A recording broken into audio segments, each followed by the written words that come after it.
Hi. So, I am a bit nervous, but this is my first video. I had an opportunity today to share a part of my story with some ladies that, at my job.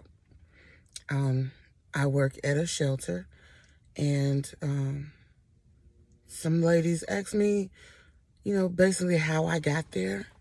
So I decided that I would share that story. After I shared the story, one of the ladies came to me and told me that she didn't want me to think that she was crazy, but she felt that she was called by God to let me know that I needed to tell my story. So I decided to start here and share a portion of it with you. So, first of all, my name is Shanita. I am from Prattville, Alabama, currently living in Akron, Ohio. So basically, how did I get here? So back in Alabama,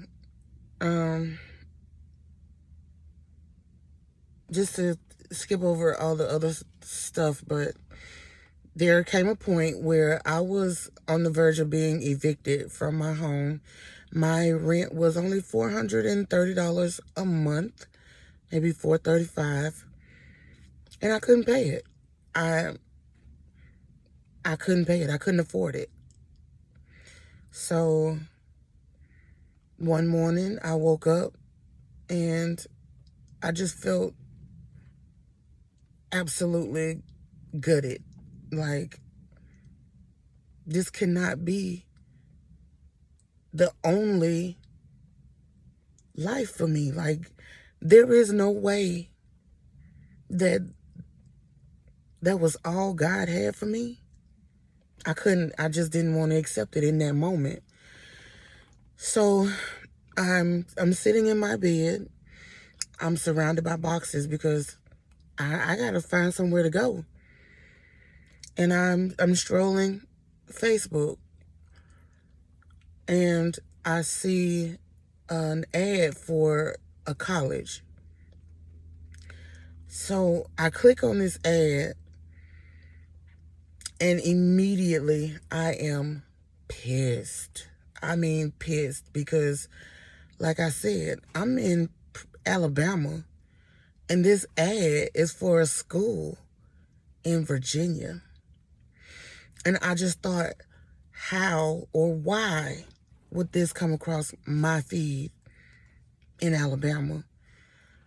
And the reason it got my attention was because in the ad it was a school for medical assisting, and it said that I could be a medical assistant, a phlebotomist, and an EKG tech in 9 months.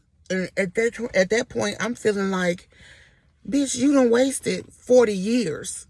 You know, you done wasted it. So, 9 months, let's go for it. So that's when I clicked on the ad, and I realized that this school is not even here. So I get off of there, and I'm trying to find a school in Alabama that was at least, something like the one that I had just scrolled across. So I found some things, but nothing was really giving what this ad had given. So, next thing I know, his voice was just like, call your brother. Because I know my brother, and the last time I talked to him, he was living in Richmond, Virginia. So I thought, how far is that away from him? So I called him, which was very awkward because I hadn't spoken to him in years. So I called, and, I beat around the bush. I tried to lollygag a little bit, but finally I got down to it, basically asking if I could come to Virginia, live in your house, and go to school. Because I've been smoking so much weed and living so reckless that right now I don't know for sure if I have the ability to retain the information that it would require for me to even make it through this school. And by the grace of God, I asked my brother how far he was away from Chesapeake, and he said, I live in Chesapeake. Listen, at this point, I'm ready to celebrate. So my brother tells me that he is at that time he was in Aruba on a trip with his family, and that they would be back in the States in 2 weeks. He said, if you're serious, I'll call you when I get home, and if you're serious, I'll send you a bus ticket. We can go from there. So 2 weeks passed, and in that time, I went to the Goodwill and I bought some books, and I had been like reading those books and just testing myself to see if I still had the ability to read, comprehend, and retain information. So, like I said, 2 weeks passed. My brother, he's back, and he calls. He sends me a bus ticket. I pack up 2 bags of just as much stuff as I could carry. I get to Virginia that first day. And, me leaving Alabama, you think that, okay, well, that's it. And they offered so nicely. So, this is, but when I got to Virginia that day, we're in the house. It's me, my brother, his wife, and 2 of their kids. And we're sitting at the table, everybody's talking and laughing, and slowly they start walking away. They start, just going upstairs or whatnot. And I don't even know where my room is at this moment. So I'm still sitting at the table. Everybody's gone upstairs, and I'm just sitting here. And this is when I take a moment to kind of look around, check out my environment. And I look at the end of the table, and there's the test. This is when it all made sense to me. At the end of the table, there is her purse.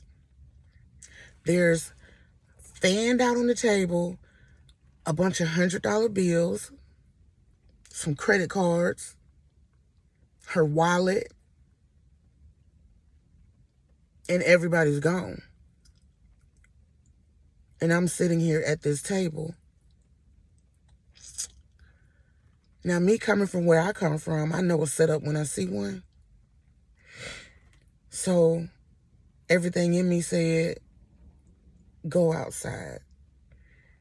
So I got up, I went outside, I smoked a cigarette.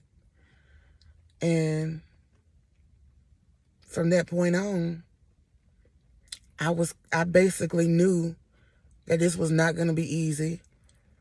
That basically they wanted to see if they could find an easy out to get rid of me and send me back to Alabama, to the slums that I came from, if I was willing to sacrifice my future for a couple of $100 in a place where I ain't got nowhere else to fucking go but your house.